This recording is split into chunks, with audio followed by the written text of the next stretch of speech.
I'm gonna go out and apologise for saying that to him. Listen to Iron Maiden, baby, with me.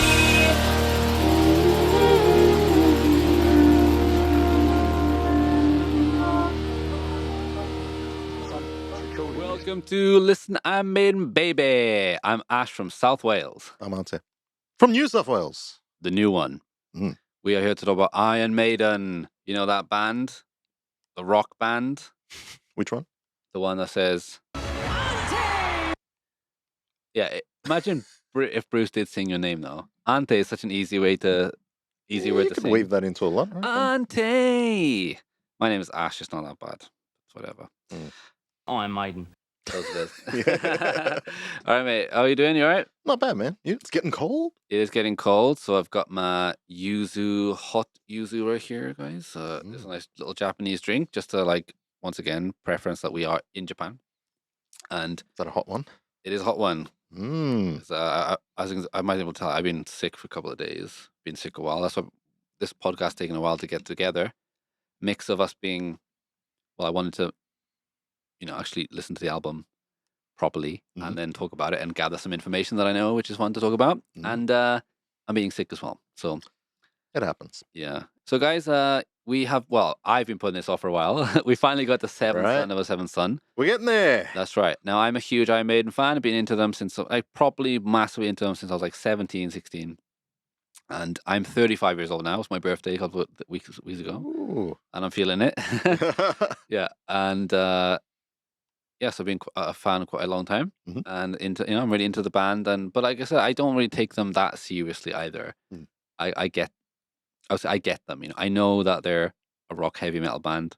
I listen to them, I feel good, but at the same time, there's a lot to have a laugh about and mess around with. Oh, man, that's what real fans I reckon are like. That's right. Hmm. Rest in peace, Paul Di'Anno. And I thought, just as a, like a way to say goodbye to him. What better way to do it than to read their work? And of course, we know Paul's albums, but he only did 2 of them that are Iron Maiden related. The others were his other band. So I thought, why don't we just read an excerpt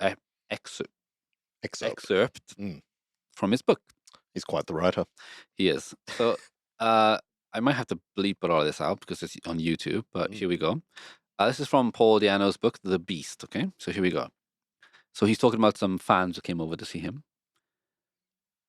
They came over to have one more time. They came over to have autographs signed, and when they'd given me a pen, they both whipped up their tops and pulled down their bras so I could scribble my name on their. If I'd had £1 for every I'd signed, it'd be like winning the lottery. They're showing off these autographed to everybody in the bar, so I figured they're in the mood to get friendly. You learn to recognize the signs. Anyway, I got paired up with the marginally less grotesque of the two, and she's sitting there on my lap trying to suck my face off. I've got my hand up her and inside her. Remember, we're in the middle of a crowded bar, and I'm vigorously just to get her warmed up. That doesn't seem to be a problem because she's got this look on her face like she's just about to on her. She's got her hand down inside my jeans and she's in a vice-like grip, so she's obviously up for it. Obviously. So we've gone upstairs for a session. When you pull a groupie, there's no need for social niceties like making small talk, buying her flowers or shit like that. There's no need. You both know what we want, and it's almost a business-like atmosphere. We didn't say a word to each other. We went up to the stairs and opened the door to my room. Once we're inside, she walks straight over to the bed, climbs onto it, and kneels on all fours, pausing only to pull her skirt up over her waist and. Paul Di'Anno, rest in peace. Rest in peace, man.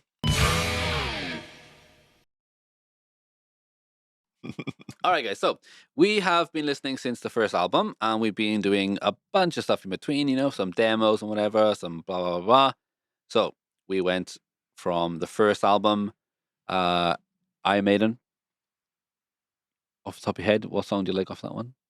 Phantom. Yeah. Phantom. Classic, I right? like that one. Then Killers. What do you like out of that one? Come on. It's Killers, Yes, right? of course. I mean, this is fantastic, isn't it? Then we went to the old Number of the Beast, 666. I think I got that here.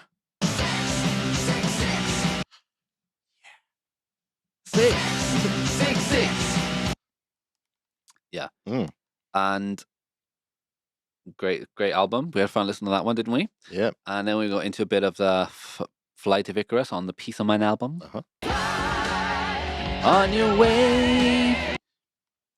Yeah, great one. Yep. And then we went into the old, oh, mate, Oh. the album for some people, Power Slave. Mm.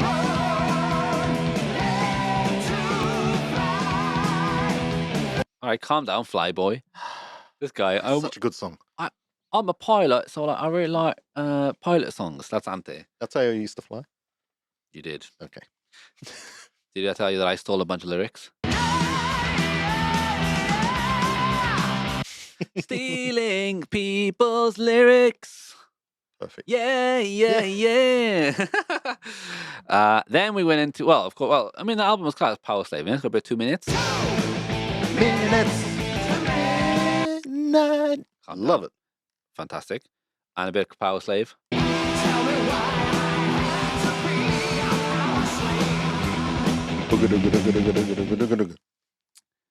Great. I mean, it's just hit after hit, isn't it? Then we did a bit of Somewhere in Time, which we just finished wrapping up, mate. Alexander the Great is totally ruined for me now. I can't not listen to it without changing the lyrics. Sorry. Yeah. Wait, and Wasted Years.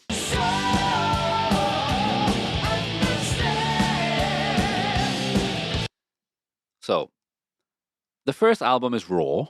The next album is raw but quite polished. Right? Yeah. The next album is, it's a well-recorded album. Mhm. But, it's just guitars and bass and drums, and that's all it is, The next album, Peace of Mind, is the driest album you ever heard in your life. Yeah. Just yeah. pure, lovely Marshall guitar sounding album, isn't it? Yep. Tight as a tiger. There's a few samples in there, things like that. And that's it. Then we go to Power Slave. Once again, it's just more polished, more Definitely, layers of yeah. vocals and things like that on, isn't it? Mhm. But there's not really anything other than that in it. Right.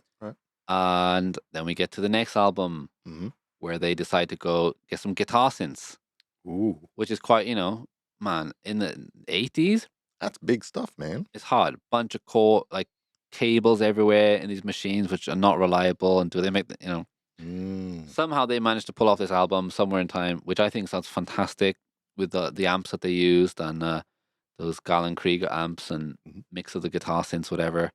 Sounded really, really good, but logistically a nightmare. Can't write heavy metal with synthesizers. Yes. I like a heavy metal, but you can't write heavy metal with synthesizers. Apparently you can. So Bruce famously said, you can't play heavy metal with synthesizers. Right. And which is funny because I don't know what it is with synthesizers and like rock bands thinking it's like not cool. I remember Dio, that song Rainbow in the Dark? Mhm. Like it starts off with that like it's got that keyboard, whatever. Right. And he was like, he didn't, it's too soft, whatever. It's like a rainbow in the dark is the chorus. I mean, that's as metal as you get, isn't it? Yeah. Yeah. When there's lightning, it's fucking amazing. Anyway, for whatever reason, there's a huge stigma at this time about synthesizers, and also at this time too, thrash is coming in. Okay. Yeah. Anthrax and Metallica, and this is the time where they're not. It's funny because at this time they're like, we're thrash, Megadeth, thrash, blah blah blah. Yeah. But they all go melodic in the end. Right. And even Metallica, the biggest band, they got famous from going melodic, right? I mean, have always been melodic. I like heavy metal, like thrash stuff, whatever, but I like a good chorus, man. I like a bit of a melody, Yeah, so I'm not yeah. into that stuff as much as I am this kind of music. And so it's not the easiest to get into. But anyway, seventh son of a seventh son. Now, that's a mouthful. It is. Seventh son of a seventh son. So before we crack on, let's check into the tour dates that they had for the Stranger, somewhere on tour, 86 and 87, right? So one of these things is that we noticed that Maiden tour like crazy, right? Right. The last couple of years. Now, I think for this tour, they took a bit of a break because Bruce was knackered after Power Slave tour. Yeah. So they decided to go. So let's check out the dates, right? So they started off in September 1986 in Yugoslavia. Whoa, former Yugoslavia, right? Hey. Belgrade, Zagreb, all these places. Well, there you go, mate. And then into Austria, Hungary, Poland. they're this band called Wasted. Is that supposed to be like Wasted, Right. or is it like a name? I've never heard of this band, Wasted. In the future, we're gonna actually do an episode where we just go through all the bands that have toured with them or Yep. whatever. So we'll leave that for a separate episode. Let's try and stay on point. Never heard of that one though. No, right? Mhm. But key thing is the days, right? Yeah. 10, 11, 12, 14, 15, 17, 19, 20. So there's only like, there's never like 14, 15, there's never like 3 days in a row, right? Yeah. 18, 20, 21. Yeah, there's like, they're getting a break, which is cool. And yeah, so they're in Bulgaria to Hungary to Poland. Videos them, going off into these little areas. Mhm. Then UK tour with Paul Sampson's Empire. Paul Sampson, as in Samson, Bruce's Samson, I guess. Oh, okay. I believe so. I can't imagine. So anyway, they go to Oxford. Once again, was it 3, 4, 6, 7, 8? Yeah, see, they're getting a couple of days off, which no wonder Bruce is feeling, he's all right. Isn't he? Yeah. They went to Cardiff. Look, 2 days in Cardiff, mate. St. David's Hall. It's a lovely little venue, that is. Yeah. In Cardiff, yeah. I'm Welsh, as we stated at the beginning. Mm-hmm. They go, look, it says here, in Ipswich in England, it was cancelled due to Bruce being ill. So, but he came back for the 20th, right? There we go. It's cool because they got the pictures of the ticket here too, which is interesting. Let's look at the Oxford ticket. That's pretty cool. I mean, it's not really clear, but it's cool that people took pictures of the tickets, Yeah. whatever. I kind of like that. It's very interesting. All right, so then UK from, what is it, October 3rd until, well, it's over almost a month and a bit. Yeah. Up to there. Yeah, they go back to Newcastle and London. Oh man, they played like Hammersmith Odeon 4 nights in a row. Like, that's crazy. Wow. I mean, they're getting time off, but they're still pulling out the dates. Still man. smashing it, right? Yeah. Now, this is where I was pretty cool. Wasp. I would love to have seen Wasp playing them. They're in Finland, Sweden, Norway. What's this? In Norway, Wasp were scheduled to open for Maiden, but were not allowed to play by the authorities who decided they were a bad influence on the Norwegian youth. A rather strange attitude for the descendants of the Vikings. That's good. Like, That's a good point. to be fair, though, this is early Wasp. I mean, Blackie Lawless went mental after like a couple of years. Like, they started doing all these crazy like religious things, whatever. But at this time, they were not that bad actually, except for that song, which is amazing. That Animal. Yeah. Like a fuck like a beast. It's like what a song. It's so good. It is true because like I was listening to AC/DC the other day and Touch Too Much in that song. Yeah. And it's such a good. They never say this is about banging, but the whole song is about banging. Yeah. And it's Bon Scott is so good. When I listened to that song, it made me realize why Brian Johnson is just nothing to me because like Bon Scott on that song is just pure fucking awesome. And like it's just they never quite say it. But for him to be going like, I fuck like a beast. It's like, whoa. Okay, so we're not doing any metaphors anymore. We're just going for it, right? Nope. But it's pretty cool, right? They go to Norway, Sweden, Germany, Holland, Belgium, France, Spain, Portugal. This is all up to December. So Wasp was with them for a while, huh? Yeah, quite a while, right? And then the last 3 were cancelled, though, which is interesting. Hmm. Oh yeah, what was this? This was something happened. Some controversy. Yeah, what happened? Why were they? There's 3 days in Italy which were cancelled. If anyone listening to this knows and would like to comment, What please. did Wasp do? Yeah, maybe they did something. Oh yeah, there was something that happened, but I can't remember off the top of my head. Something happened in Italy. Maybe Bruce was sick. I think he was just sick. Something like that, actually. Something, whatever. But they played in Italy quite a lot, didn't they? But it was supposed. Oh, it's the same venue, isn't it? So, were they actually doing 3 nights, or did they postpone it? Like, he was sick. Oh, let's do it next tomorrow. Oh, you're sick. Oh, let's do another night. He's sick.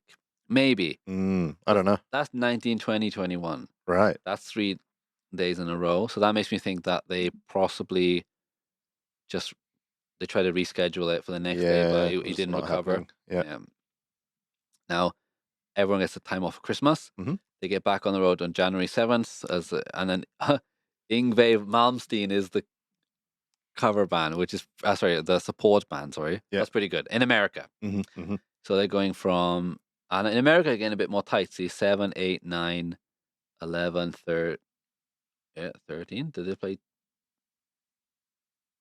Wait a minute, is that 12? Oh no, 12. Yeah. Yeah. 12. 12, 13, 14. Now, so in America they're getting a bit tighter, I guess, with Bruce having to really proper. Oh, and look, Vinnie Vincent Invasion. I look know at them, that. but I don't know them. Yeah, it's Vinnie Vincent. He was the guitar player for Kiss for like one album. Right. Look, when they took off their masks, he Okay. was the guy. Yeah. Oh look, cancelled due to poor ticket sales in Texas. Come on, Texas, letting us down here. What happened? I don't know, but they Wow. they smashed through America from January to what's going on? Oh, Wayside are back with them again. Mhm. Never heard of them. Wow, they go up to Canada and America till May. It's quite a long time, right? Yeah, it is, right?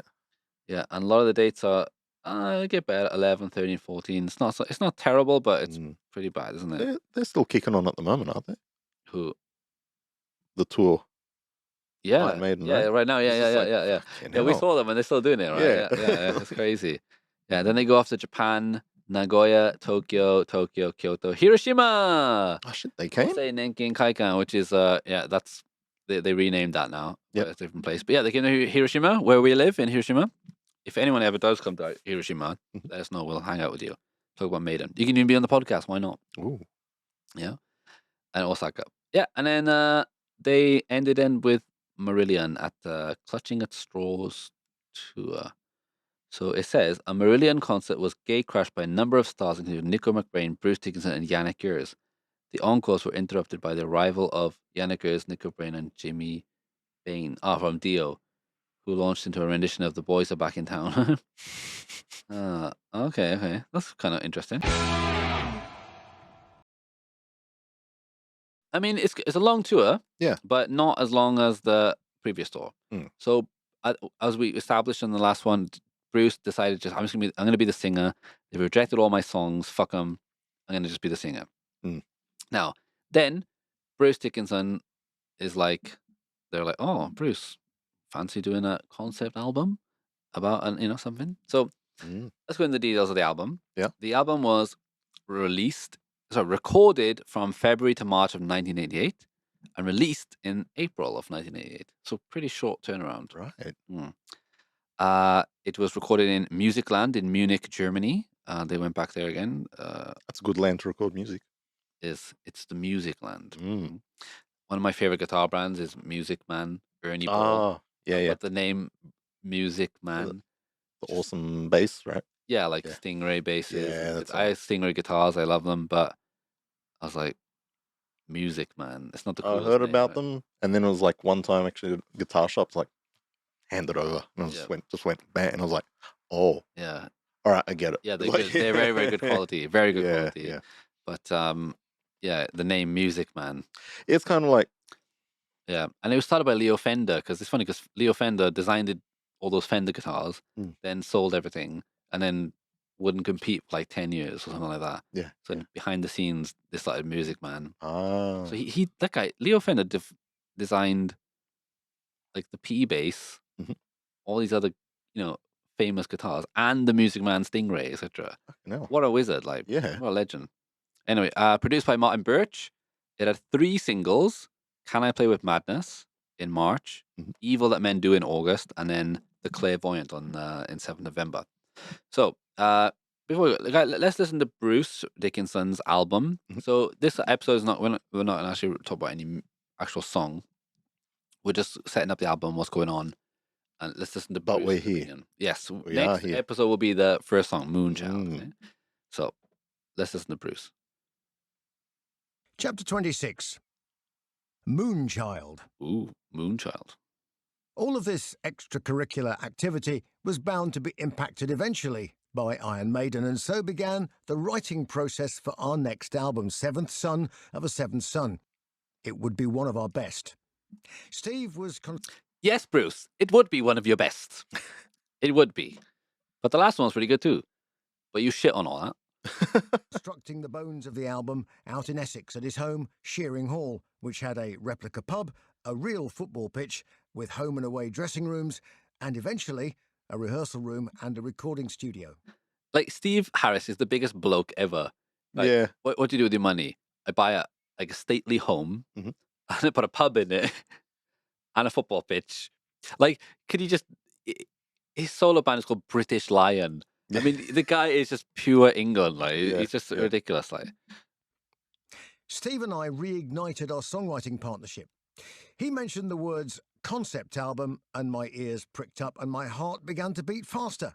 all right, let's talk about concept album, right? Oh. Because I'll do a concept album. yeah, you want to do a concept? What's the concept? Right, here's a funny story, Yeah. right?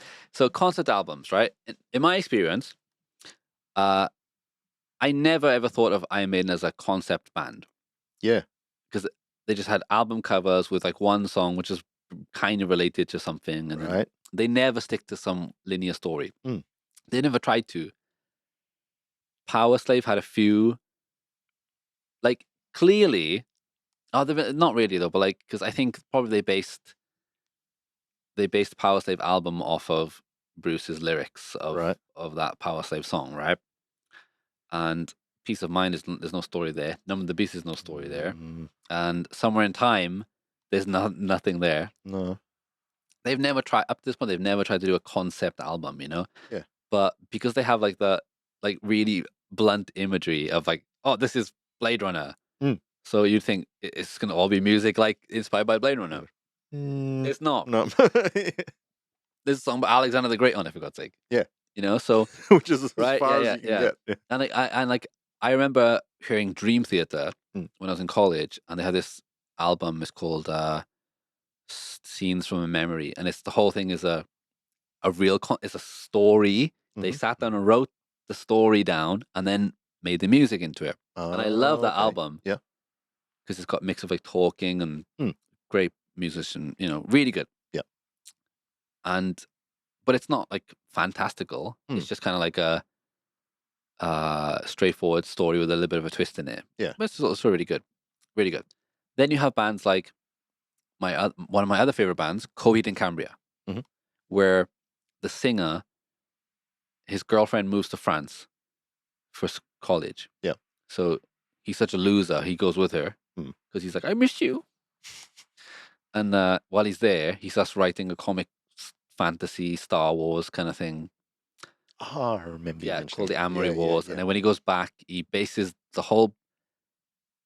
he writes a whole comic book series called the Amory Wars. Mhm. And it's like each album is like linked to, to the comic book. Mhm. But at the same time, it's like a double meaning because it's like the real world what really affected it and then how he portrays it in the story. Really convoluted, really hard to follow along. Sounds like a bit of work, man. It is, it is. But I never even knew that until I just liked the music. Yeah. And then when I realized like who are these names he's singing about? Who the fuck's Amberlina and all that shit, you know? Mm. And when I dug into it, I was like, that's pretty cool actually. But so around this time, I was doing my own. I just joined a band that was pretty successful and doing really well. Mm. And they were like, let's do a concept album like Coheed. Yeah. And I was like, that sounds cool. So we all sat down around the table. Yeah. Okay, what's the story? I don't know. Is a guy? Yeah, a guy. You know, and it's like we didn't get anywhere. I don't think we wrote more than a page. It wasn't that. We just like fuck it. It's really really hard to do a concept album as a group. I think you got to be with the either right frame of mind or the right people Like, around. it's got to be one person, in my opinion. Maybe two at the most. Yeah. But to get the whole band to sit around the table and go like, all right, so Yeah, imagine no, that's hard. If you want, it's impossible. Mm. It was nothing. It was impossible. So, in this sense, Mm. Bruce and Steve are teaming up to do the concept album, which should work. Yep. But you got Bruce who writes songs with like clear. This is about this. This is about that. Mhm. But like in a poetic kind of way, you know, and he uses stuff from his own life. Whereas Steve writes the music and then just slaps on whatever film he saw last week on top of it, right? So right? Yeah. so Bruce wants to do an album, Mm. because we watched on the early years that the documentary we watched that like after we've done the album as like a review kind of thing. Mm. But Steve literally for this album saw this woman died. She was a, you know, what's the word? I don't know. What was she?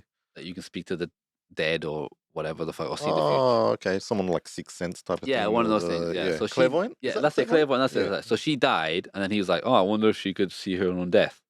And of course she couldn't. It's all fraud.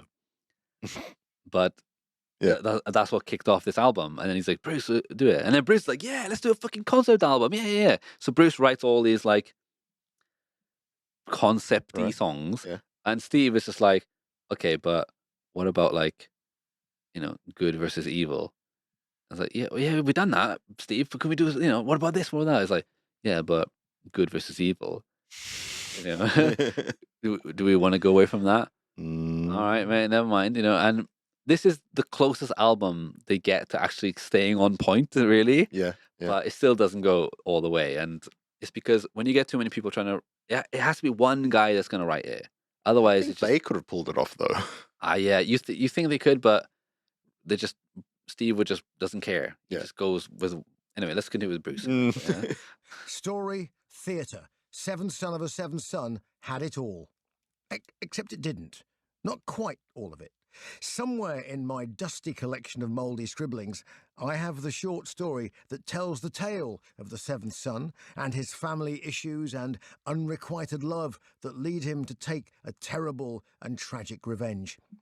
By the way, this is from the Bruce Dickinson "What Does This Button Do" audiobook, which is available on YouTube. But I've had the book. I have the book myself, but it's just great to hear Bruce actually reading it. We never really consummated the story relationship. My lyrics alluded to the story, whereas Steve's didn't. That's pretty much it. Yeah. Like that sums it all up. Okay, let's allude to Egypt. Okay, so Bruce, Osiris, Yeah. all these words, and then Steve was just like, yeah, but what about, remember that book in school, Rhyme of Nature Mariner? Pretty good, isn't it? Just whack that in. Yeah, but there's nothing to do with Egypt. Yeah, it was pretty good though, isn't it? All right, Steve. None of this matters that much in the overall picture because the show, the album cover, and the title track were more than epic enough to satisfy the faithful. Yeah, okay. Let's go from there. Mhm. The album cover is one of my favorites because it is very different to the others, right? Mm-hmm. Now let's load this up. So this is a old Derek Riggs blog, which doesn't load all the time, but when it does, it's great. Here we go. Look at this amazing piece of artwork here, right? So the book, the open book on the. Oh, see, I didn't notice that Britain is over there. Oh, it is too. It's the Isle, Mm. Blighty, my home, and it's like ice is over. Oh, okay, so it's iced over the world. I didn't even notice that. But there's look at that Eddie in the back. Yeah, that's pretty cool. It's like a real Eddie in the back, and these like kind of ice sculptures, which are cool. These like floating ones in the back as well, which are awesome. The little droplet in the water. There's so much cool detail. What's that? That's pretty cool. What is that? I don't know. Is that what is it? Is this like a bird or something? Isn't it? Is it a rock? Is it? Let me zoom in. Yeah, it looks like a bird on fire or something. Or is it a? Yeah, it's like a bird or something. It's a bird plane rocket. Yeah, bird plane rocket. Right, that's pretty cool. Weird. Yeah. So let's avoid Eddie for a second. Mhm. Yeah, the moon behind him and these cool spaceships, and the one's floating, kind of like freaky. yeah, freaky, right? It's just something amazing about it. I love this album It's cover. very surreal. Yeah, very surreal, and like Eddie's like does look a bit like the Somewhere in Time Eddie. Yeah. He's got a hat on fire, and he's like half of it's just his body. It's just awesome. And holding a fetus. Yes, and I love the little face on the top as well up here. Mm. So let's listen to Derek's quotes, what he says. I thought because he always makes me laugh because we watched the documentary last week, last episode, and like he's so cringy, isn't he? Like Derek. Riggs. Yeah. And like, but He's a little bit scary. creepy guy. But yeah, it has me to draw this kind of stuff, right? Right. So I quote, "I wanted to get rid of Eddie because I was getting a bit sick of painting him. Also, I was thinking about quitting from Maiden because they were getting increasingly difficult to work with. Mm. I couldn't really just quit because I was in this long contract, so I cut Eddie up into bits so I'd have less to paint. I was curious to see what we would do with him the next year with so little of him left, but I chickened out and began again with Eddie Hole. It was an album about prophecy, so it had to be disjointed and weird looking, so I went a bit surreal with it. Oh, Andy, you said that? Mm. There is no meaning in the picture that is intended. What I did was to use lots of biblical looking imagery and things that you could read meaning into so that it looks like it could mean something deep. But like all real prophecy, it's really just meaningful looking nonsense. That's quite deep on its own, really, isn't it? Oh, I love pretentious bullshit. It's so meaningful and deep. I mean, that's fair enough because there's enough going on there. You can kind of make up your own. Yeah, it's great. Bruce is right, though. The album cover is fantastic. Yeah. I would just have liked to have given it a bit more, even to the extent of a graphic novel. Germany was our destination to record at the improbable location of the Arabella high-rise building, a hotel in Munich. So it's a hotel, and in the bottom is a studio. Lovely. Musicland cool. Studios was down in the bowels of the building, amongst the heavily lagged heating and sewer pipes, laundry baskets and kitchen equipment. It reminded me in many respects of Ian Gillan's Kingsway Studios down in the car park basement of the Civil Aviation Authority building in Holborn, London. Martin Birch had recorded Deep Purple in rock down there, and of course I'd been later dragged out of the toilets covered in sick by Ian Gillan. Oh, he's talking about, when in the early days he'd met his hero and Yeah. then he drunk too much and got sick or whatever, something like that. Fair enough. Yeah. The studio itself at Musicland was tiny and the control room cramped, but some great albums had been produced there, everything from Queen to Rainbows Rising. For recreation, there was a notorious nightclub called the Sugar Shack, and casualties were frequent and Casualties were frequent. I like that. painful. I discovered the local fencing club, MTV München, and set about training and improving my table. All right. Yeah, we get it. You're a fencer. Do you know who used to fence?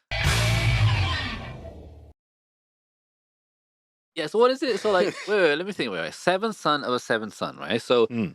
so if you and your wife Mhm. have 7 kids, but that means they have to be sons, right? Yeah. You'd have to have a streak of 7 boys, Mhm. and then that boy, the 7th one, would have to have a streak of 7 boys. Right. Or, I mean, what's the most kids anyone's ever had? Oh, I don't know. That's man. cool. Like, what's the odds of that? Yeah.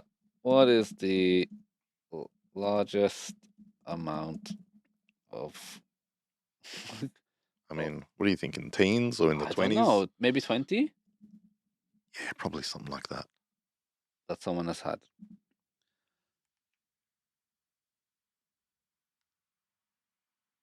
What? 69? That's got to be a joke, isn't it? No way. That's got to be like a pun, isn't it? Wait. The greatest officially recorded number of children born to one mother is 69 to the wife of Fyodor Vasilev, 1707 to 1782, a peasant from Shuyu, Russia. Oh, she gave birth to a lot of twins. Oh, wow. Yeah. Whoa. 16, 4 sets of quadruplets. Whoa. Oh, what? That's cheating, though, isn't it? 16 pairs of twins, 7 sets of triplets, 4 sets of Yeah, that's cheating. That is cheating, right? She would have been massive. Yeah. But that's crazy. Okay, 69. Okay. So let's say this woman, Mm. it was this. She had 7. She must have had 7 sons in a row. I wonder how many probably didn't make it. Oh, back it says in those days. 67 survived. Oh, okay. There you go. Yeah. Wow. Okay. So, all right. So, 7th son of a 7th son, right? So you got 7th. You have 7 boys, Mhm. and then that boy has 7 boys, and then that 7th boy is like a freak. Yeah. Pretty much. Yeah. Okay. That's a cool. I mean, it's cool. It sounds cool, doesn't it? Hmm. Well, we say it sounds cool, but there's a song in this album called Seventh Son of a Seventh Son, where the chorus is 7th son of a 7th son, 7th son of a 7th son. I like how it starts, though. Yeah. What do you mean? 7. Oh, yeah. I mean, the album starts off great, doesn't it? Yeah. Yeah. I mean, Mick, don't spoil things. Now, Sorry. I'm just... But, yeah. just my initial impressions, Mhm. Moonchild Mhm. is like, all right, Can we talk about it yet or not not? yet. Okay. Infinite Dreams is like, okay. Mhm. Canapa Man is like, So that's one I knew Yeah. from before. Yeah. I listened to it. Yeah. The Evil Man Do is like, oh yeah, come on, gang. Seventh Son of Seventh Son is like, okay, Mhm. okay, all right. The Prophecy, the Clairvoyant, hmm. And then Only the Good Die Young. Hmm.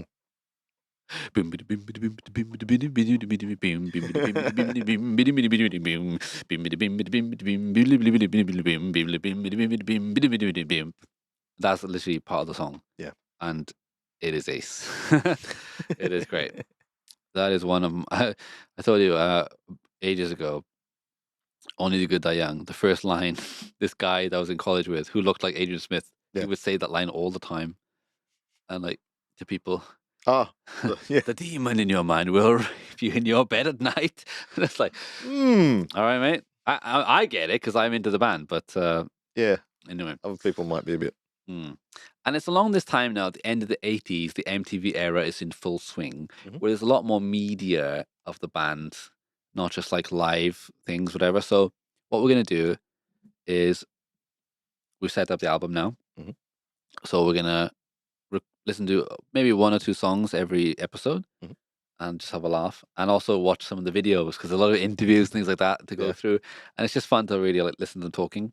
So let's end off the episode with Bruce talking to. I love the title. Iron Maiden Bruce Dickinson cute interview 1988. He's in Greece talking to this bird. Mhm. And I gotta say, I watched the interview already before, and he's proper like. He's into her. He likes it. Listen to this shit, right? This Greek woman, the Greek woman too. Represent the best representatives of heavy metal music. Tell us to what do you owe your success? Hard work and lots of cups of tea.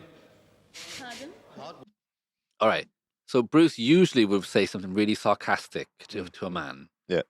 But he went, oh, hard work and lots of cups of tea, which is like an answer where it's like, all right, it's a real answer. Mm-hmm. But he put a little bit of humor in there. But if it was a bloke, he would be like, oh, you know, symbolic, you know, whatever. But he didn't because he's like, oh, this girl's fit. Work and lots of cups of tea. Ah, okay.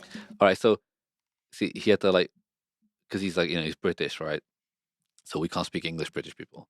So she's clearly enunciating her state. She's got a thick Greek accent. Yes. Yeah. But You owe your success. to what do you owe your success? And he just goes, I mean, first off, it's like, what is that? And once again, you got to think she's not a native English speaker. What's that? Yeah. Hard work and lots of cups of tea. Pardon? Hard work and lots of cups of tea. Okay, enunciate, Bruce. Work and lots of cups of tea. Ah, okay. And lots of cups of tea. Why did you decide to change your sound in your last album by adding synths? Yes, good question, Bruce. You're the one who said he couldn't use them. And to be fair, in this album, they switched from the guitar synths to real synths, and they're just doing one finger stuff. Okay. And each person's taking it in turns. But this is where the addiction started. It all begins. Where Steve apparently can't imagine a Maiden song without a bloody keyboard and it going, you know? Well, I think you always try and move forward with music, and we wanted to do something that was a little bit more colourful, a little bit more interesting with our music, and I think it's worked because this has been the most popular album we've ever had released. So, you know. That's it? Don't know. It's very good, and these are the biggest concerts we've ever done. And is 7 your lucky and favorite number? Because you use Yeah. Is it lucky number 7?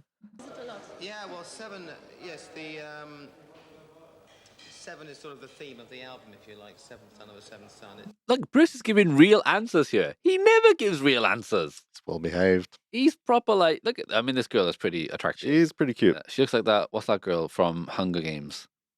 What's that? Oh, Jennifer something. Jennifer Lawrence. that's it. She Yeah. looks like her. The 7. I wish she'd give a bit of a flick of the hair. Is that a real sign when women touch their hair? Apparently so. But is it just like because their hair is like in the way? I don't know. Doesn't seem to me. Is that real? Women out there who listen to this podcast, like any women yeah. listening Anyway, to this podcast. when women touch their hair, does that mean anything, or is it just like no? It's just hair. 7th month. Is it the 7th month? No, no, but your tour will last 7 Oh, months. 7 months, yes. This is the 7th Eddie monster we've had. It's all kinds of wonderful things. This is the 7th interview I've Is done. The 7th. Oh, this is the 7th interview I've done. Okay, now he's throwing a bit of shade Mm. because now he's like, ah, fuck it. He's like, I- it's lucky, right? Yeah, Oh, yeah, yeah, yeah. Oh, yeah. Lucky number. 7 minutes. That's right. I changed my socks 7 times 7 this morning. o'clock. Oh, I shaved my socks 7 times. Look at this. Bloody hell, Bruce, you dog. You love it. Like, go on, mate. Go on, go on. No, That's right. It's exactly 7 o'clock. Well, 7. no, for the Greek time. 7:13. Oh, she's being a bit like, They're both Yeah, a little she's bit of loving flirt it, there, isn't yeah. 7:13. 7:13. and Bruce has got the shorts on too. He's got the hairy legs out. too. Short shorts. He's risking it. And let's talk about your world tour. It's very expensive world tour of yours. Yeah, very expensive. It is. Yeah. It is. Well, we're going, to a lot of different places. It's about an 8-month tour. What's wrong with Bruce in this interview? Basically, it's just an 8-month tour. He's proper in love with this woman. Yep, He loves her. Oh, do you love her? Yeah. he does. You got a wife, right? Yeah. And a kid. Hmm. Do you love her? Yeah. Yeah. Oh my Oh. god. Stop it. No, 7. Maybe it's 7. Oh, I'm sorry, it's 7 months. Shouldn't say that. I'm sorry. Watching Bruce flirt is gross. Mm. But it's not that creepy because she's. Yeah, Yeah, she's into it, but yeah, like, yeah. I mean, Bruce. Fucking, we had Nico touching a woman's breast. Like that was creepy. God, what if it was what's his name? That Eddie artist. Oh yeah. That'd be fucking scary. Don't touch me. Yeah, like we're in Japan, right? I recently got Netflix back Mm. because I switched to Disney Plus because I wanted to watch The Mandalorian, but that's finished now. Mhm. Back to Netflix, and I've watched this show. It's called Love Village. Japanese, Oh, is it a reality? yeah, but it's over 35, 35 to 60, Wow, that's a mostly divorcees. Yeah. And they're on in a cabin, an old Japanese house, and they're doing it up, whatever.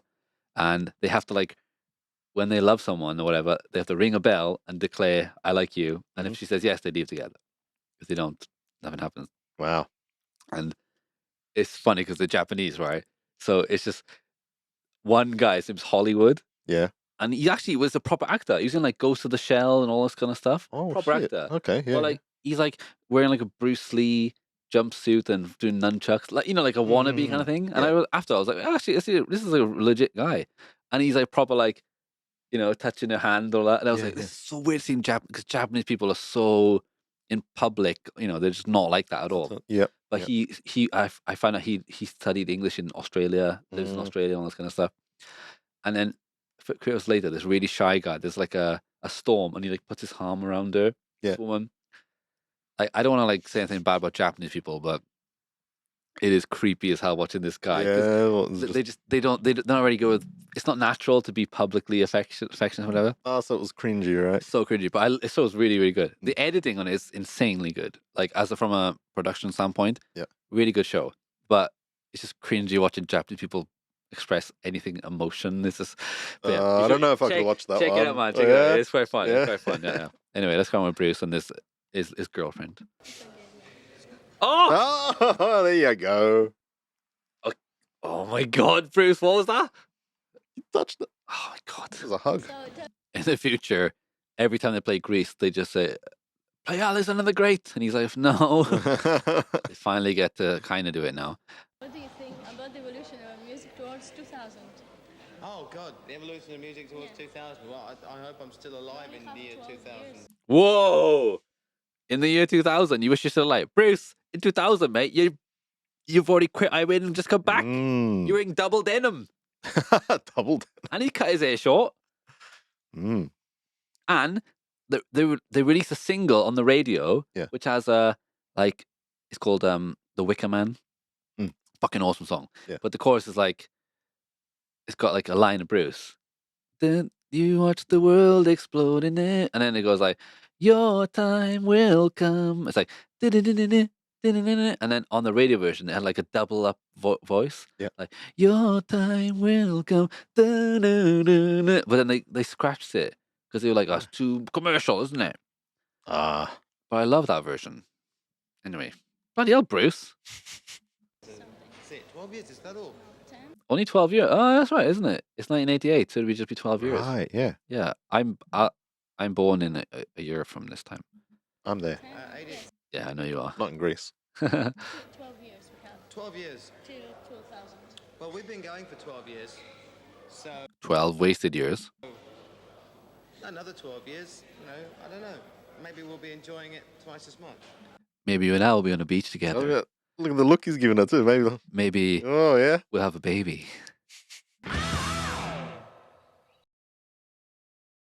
All right, guys. Listen to ironmaidenbaby@gmail.com. Email. This is on YouTube. There's also comment on the comment section or Patreon, where you get the album. You get this video one day early, and you can private message us, and any suggestion you have will be answered there. Big thank you to Patreons. That's right. Thank you, Patreons. It's only because the content that we're using, we're just playing videos and music that we don't own. So there's a possibility that stuff will be taken off YouTube, and the money, the Patreon is the best place to go because there's a paywall of $1 a month, and you get access to all the videos, everything. And in the future, we'll put up extra things when we have more time to do stuff. But yeah, like I said, hopefully it stays on YouTube and people can enjoy. But if you have any thoughts about this album, any trivia, anything you know that I think I wouldn't know, let us know. It's good timing for it. We're just getting into it. So. Right, exactly. We want to hear about it. And yeah, and we'll be back next week with Moonchild. Moonchild. Maybe he likes it, maybe he doesn't. We'll find out. We'll see. All right, guys. Catch you next time. Bye-bye.